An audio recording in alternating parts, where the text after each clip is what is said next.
सभी भक्तों को राधे राधे। श्री हरिदास। तो कैसे हैं आप लोग? आई होप अच्छे ही होंगे आप लोग। अभी अपन नहा धो के मस्त रेडी हो गए, चलते हैं। अभी स्वामी जी की भी सेवा करनी है, उसके बाद फिर जाना है मेरे को ड्यूटी। चलो स्वामी जी को स्नान कराते हैं। स्वामी जी की सेवा तो हो गई है, उनको भोग प्रसादी भी कर दी। अभी मिलते हैं स्वामी जी से, उसके बाद फिर चलेंगे अपनी ड्यूटी पे। डेली की दिनचर्या है, वो भी पूरी करनी है।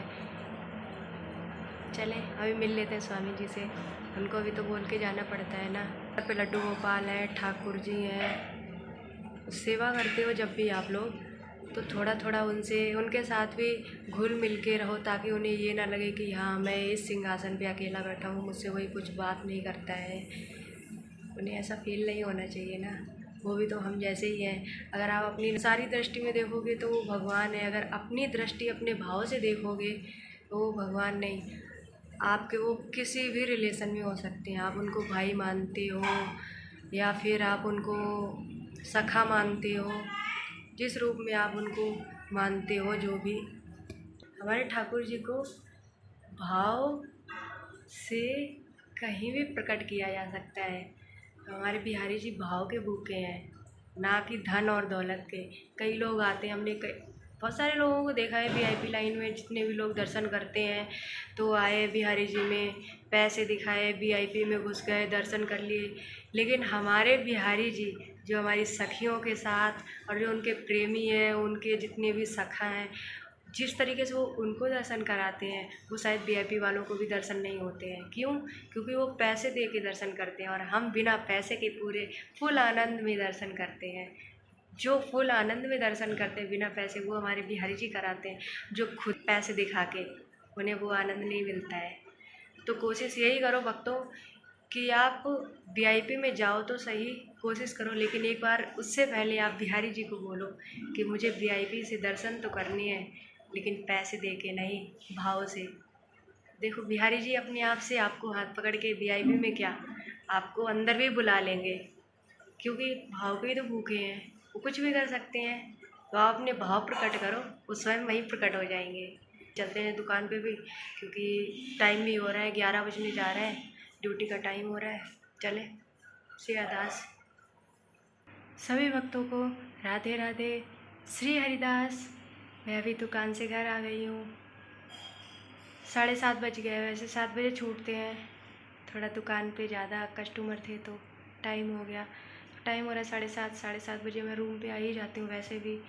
अभी चलते हैं, स्नान करेंगे, उसके बाद फिर स्वामी जी की सेवा करेंगे, बिहारी जी की सेवा करेंगे। स्नान तो कर लिया है, अब हम करेंगे अपने बिहारी जी की सेवा, स्वामी जी की सेवा।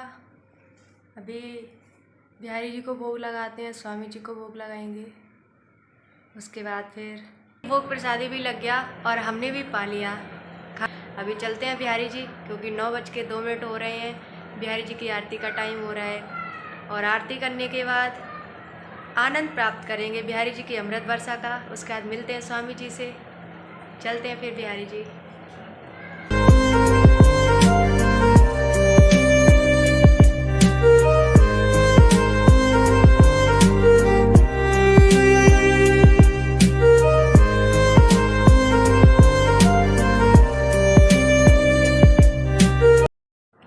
फाइनली हम आ चुके हैं अभी घर पे।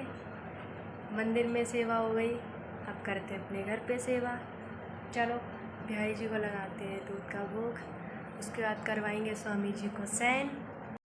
सो फाइनली स्वामी जी को लगा दिया हमने दूध का भोग, अभी कराते हैं स्वामी जी को शयन। उसके बाद हम भी उनकी कृपा से माला करेंगे, थोड़ी देर बैठ के भजन करेंगे। रात के बज रहे हैं 12:30 और सभी शयन कर चुके हैं, क्योंकि जो खुशी मुझे है शायद ये सुन के आपको भी हो। आज मेरे बिहारी जी ने मुझे कुछ बहुत ही स्पेशल दिया गिफ्ट, और वो गिफ्ट क्या है दिखाएंगे आपको। स्वामी जी को जब हमने दंडवत किया, उसके बाद क्या स्पेशल स्वामी जी ने मुझे गिफ्ट दिया, वो गिफ्ट अभी शब्दों से भी नहीं बता सकते हैं, कब तक हम उसको फील कर सकते हैं। क्योंकि जो खुशी आज मुझे है शायद सुन के आपको भी होगी, और उससे शायद आपकी और श्रद्धा बढ़े बिहारी जी के प्रति। क्योंकि बहुत सारे लोग कहते हैं कि कहाँ है भगवान, अगर हैं तो यहाँ गलत क्यों, वहाँ गलत क्यों। ये हमारे कर्मों का दंड होता है, क्योंकि जो हमारा प्रारब्ध होता है उसे भोगना ही पड़ता है। हमें नहीं पता है पिछले जन्म में हमारे साथ क्या हुआ या हमने क्या किया, हमसे पिछले जन्म में पाप बनते हैं, तो वो प्रारब्ध भोगने के लिए हमें इस जन्म में दंड मिलता है। इतना कष्ट क्यों है, हम रोते ही रहते हैं भगवान अगर हो तो कुछ तो करे। ऐसा नहीं है वो तभी तो हम भी हैं। अगर वो नहीं है तो हम कहाँ से आ गए, ये भी तो आप सोचो। स्वामी जी ने मुझे जो गिफ्ट दिया है वो बहुत बहुत बहुत ही स्पेशल है। वो हम आपको अभी नहीं बताएंगे, लेकिन जो बिहारी जी ने मुझे गिफ्ट दिया वो हम आपको दिखाएंगे कि क्या गिफ्ट दिया। सफ़ेद कमल के पुष्प थे, वो भी इतनी सुंदर लग रही थी, और उसमें कुछ गुलाबी भी थे, और पीले कलर का जो गेंदा होता है उसके भी फूल थे। तो वो माला अंदर से गोसाई जी ने उनके चरण से उठा के फेंकी, तो जो चरणों का स्पर्श था वो अंदर से माला आई मेरे गले में गिरी। तो मुझे लगा ये बिहारी जी ने मुझे क्या दिया, क्योंकि मैं जब भी उनके सामने खड़ी होती हूँ मैं उनसे हमेशा यही बोलती हूँ कि मुझे कुछ नहीं चाहिए, सिर्फ मुझे आप चाहिए, बाकी मुझे ऐसा कुछ नहीं चाहिए। क्योंकि सारा संसार आपसे मांगने ही आता है, हम क्या मांगे जब हमें स्वयं आप मिल गए हो। तो अंदर से एक माला आई सीधा गले में। तो जब मेरे मन में ये भाव प्रकट हुआ कि मुझे तो माला की ज़रूरत ही नहीं है, तो वो माला अपने आप से निकल गई। तो उसका एक फूल मेरे हाथ में आ गया, वो भी सफ़ेद कमल का, और वो इतना सुंदर फूल है, दिखाएंगे आपको।